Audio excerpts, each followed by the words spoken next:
Segundo Warren Buffett, as empresas que possuem um fosso competitivo sustentável, também conhecido como moat, tendem a entregar melhores resultados para os seus investidores. E no vídeo de hoje eu vou trazer para vocês os 7 maiores moats que existem pelo mundo e exemplos de empresas que possuem cada um deles para vocês estudarem e quem sabe incluírem na sua carteira de investimentos.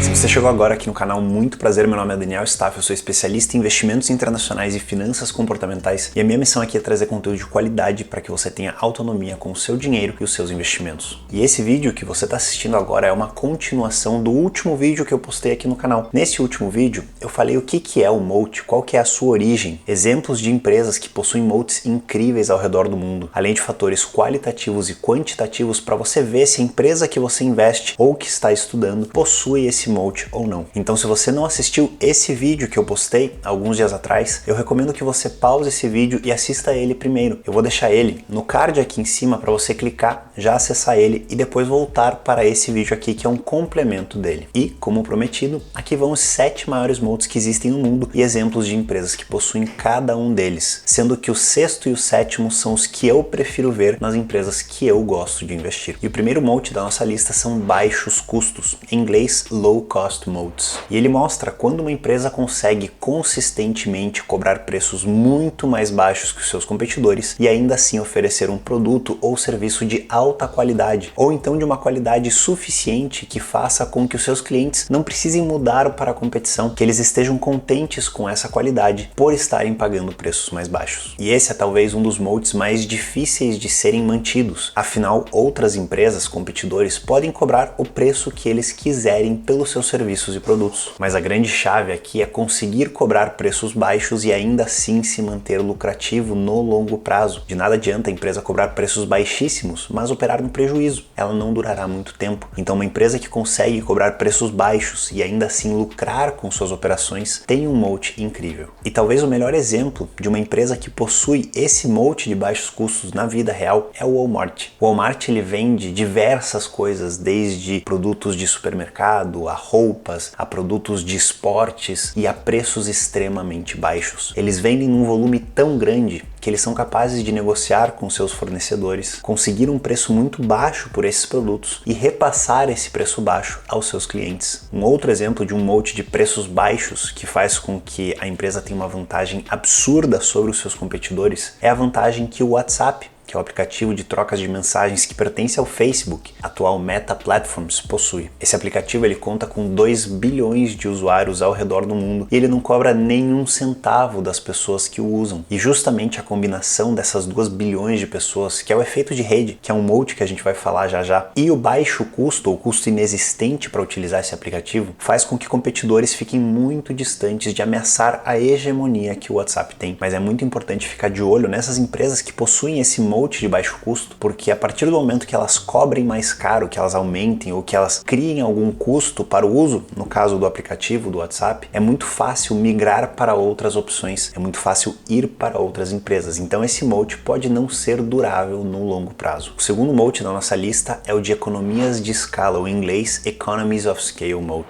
E essa é a vantagem competitiva que aparece quando empresas são tão, mas tão grandes que elas são capazes de produzir bens a custos muito mais baixos que os seus competidores, de escalar as suas operações a preços muito mais baixos, de se adaptar a mudanças de demanda e até mesmo de regulamentações governamentais. E para entender esse moat, eu quero que vocês pensem: quanto custaria caso vocês quisessem montar uma empresa que produzisse aviões? Qual seria o custo? Quais seriam as dificuldades? Será que isso seria possível? Mesmo para empresas que possuem muito dinheiro, mas sem experiência nesse setor? Custos de maquinário, espaço para produzir os aviões, peças, conhecimento tecnológico, licenças governamentais, principalmente a tecnologia para você construir um avião. Essas são algumas barreiras de entrada nesse setor e é justamente por isso que pouquíssimas empresas são protagonistas dentro dele. Dentre os aviões comerciais de grande porte, a gente tem 2 principais empresas, que é a Airbus e a Boeing. E a gente tem também uma que foca em aeronaves menores, que é a brasileira Embraer. Mas para um setor deste tamanho, com uma demanda gigantesca ao redor do mundo inteiro, ter apenas 3 empresas empresas que são protagonistas é algo muito baixo, e isso acontece justamente pelo moat de economias de escala que essas empresas têm. O terceiro moat da nossa lista, que talvez seja o menos comum de todos e talvez o mais frágil deles, é o moat cultural. E ele acontece quando uma empresa tem uma proposta, uma marca, uma tradição que se encaixa muito bem com algum grupo ou algum tipo de cultura. Isso faz com que essa empresa se fortaleça muito dentro desse grupo. E um belo exemplo desse moat cultural foi o que a Starbucks fez com as suas cafeterias. É muito difícil, se não impossível, encontrar alguém que diga que os cafés da Starbucks são de melhor qualidade ou têm os melhores gostos. Mas mesmo assim, mesmo sem ser o melhor produto, talvez estando longe do melhor produto, eles ainda assim conseguem cobrar preços muito mais altos que os seus competidores pelo seu produto. E isso acontece justamente pela cultura ao redor de suas cafeterias, pelo poder da marca que foi criado ao longo dos anos e que possibilita o Starbucks oferecer um produto que não seja tão bom assim a um preço muito mais alto e a margens e lucros muito mais altos para a empresa. Um outro exemplo de moat cultural recente são as empresas envolvidas com comidas veganas, como por exemplo a Beyond Meat. Essas empresas, elas agradam muito um público específico e ainda precisam de tempo para provar que realmente valem a pena e que realmente possuem essa vantagem competitiva. Mas sem dúvidas, essa comunidade vegana é uma comunidade muito fiel, muito unida, muito defensora dos seus propósitos, e a empresa que conseguir se destacar, conseguir se alinhar bem com essa cultura, com certeza terá vantagens de longo prazo. O quarto moat da nossa lista são altos custos de troca, ou em inglês Switching Cost Moat. E quando uma empresa possui esse moat, quer dizer que para o seu cliente trocar para uma empresa competidora, ele terá que enfrentar altos custos. E esses custos podem ser tanto monetários, ou seja, ele precisa investir muito dinheiro para trocar para um competidor, custos contratuais, ou seja, existem multas de rescisão de contrato e o contrato é muito longo e prende o seu cliente dentro da empresa, custos de tempo, ou seja, leva muito tempo, muito empenho para realizar essa mudança que acaba não valendo a pena, e até mesmo custos emocionais, quando existe algum tipo de apego emocional com a marca ou com o produto que é oferecido pela empresa, ou então o status que essa marca e que essa empresa traz para os seus clientes. E um exemplo perfeito desse alto custo de troca é a vantagem que a Microsoft tem com seu pacote Office Suite, os seus produtos Word, o PowerPoint, o PDF e principalmente o Excel. A quantidade de empresas dependentes desses serviços dentro do Microsoft Office é impressionante. E o custo para mudar para uma outra plataforma ou para um outro tipo de planilhas, por exemplo, como é o caso do Excel, é altíssimo e praticamente inviável. No mercado financeiro, por exemplo, todos os bancos, todas as gestoras, todas as assessorias utilizam o Excel no seu dia a dia, e mudar para uma outra plataforma que não está integrada com a plataforma de outras empresas do mesmo setor é praticamente inviável. Outros sistemas operacionais muito utilizados por empresas e com altos custos de troca seriam os sistemas da Adobe de edição de fotos e vídeos e do Salesforce de gestão de empresas. E um último exemplo mais próximo do nosso dia a dia, eu tenho certeza que ou você é essa pessoa ou você conhece alguém que não troca os seus produtos da Apple de jeito nenhum, que usa o iPhone, que usa o computador da Apple, o Apple Watch, todos os dispositivos integrados. A pessoa ama a interface, ama a usabilidade dos aplicativos e desses dispositivos e não troca os produtos da Apple de jeito nenhum, mesmo que eles cobrem preços ainda mais altos pelos seus aparelhos. E esse é o exemplo perfeito de um moat de altos custos de troca. O quinto moat da nossa lista são os moats de monopólio, ou Monopoly Moats em inglês. E ele acontece quando uma empresa domina um setor sem sequer ter outros competidores que têm a possibilidade de ameaçar a sua operação. E esse monopólio pode acontecer por duas principais razões. A primeira delas é que a empresa chegou muito cedo no setor que ela atua e ela oferece um produto tão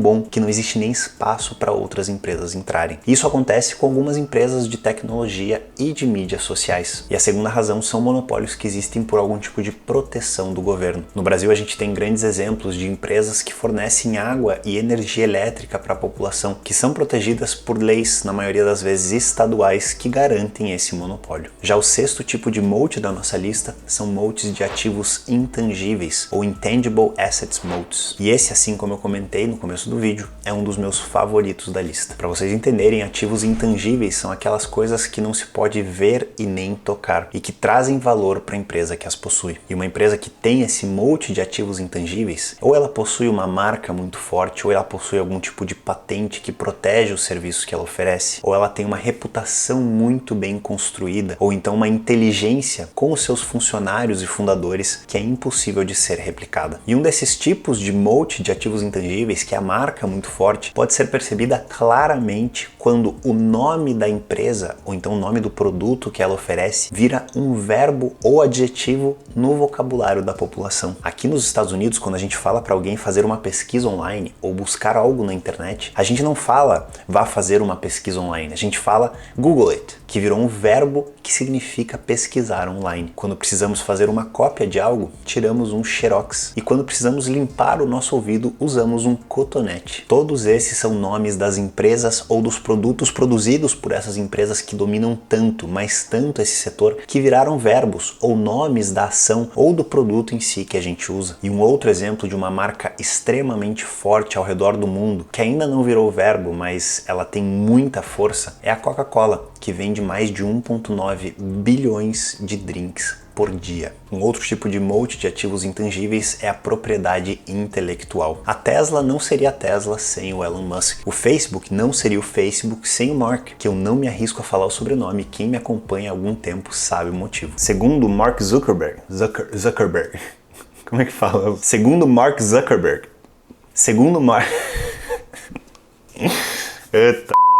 Nenhuma empresa competidora, tanto da Tesla quanto do Facebook, conseguiriam acesso à genialidade desses caras. Por mais controversos que eles possam ser, eles fazem sim a diferença no lucro e nas operações dessas empresas. E nenhum competidor consegue ter acesso a isso. A Disney é um outro belo exemplo de um moat de ativos intangíveis. Além de ter uma marca muito forte que toca pessoas de diversas gerações, o direito que ela tem sobre os personagens, sobre as séries, sobre os filmes que ela produz e compra, faz com que nenhum outro competidor consiga chegar perto do que ela oferece aos seus clientes. E o sétimo e último moat da nossa lista, também um dos meus favoritos dela, é o moat de efeitos de rede, ou Network Effect Moat. E esse moat acontece quando os produtos ou serviços de uma empresa ficam cada vez melhores à medida que mais pessoas o utilizam. E isso acaba virando uma verdadeira bola de neve. Mais pessoas usam aquele serviço, que acaba se tornando cada vez melhor e atraindo ainda mais pessoas, que tornam o serviço ainda melhor. E um dos melhores exemplos desse efeito de rede é o próprio YouTube, empresa de vídeo que estamos utilizando nesse exato momento, que faz parte do Google. Se o YouTube tivesse apenas alguns vídeos de algum tópico específico,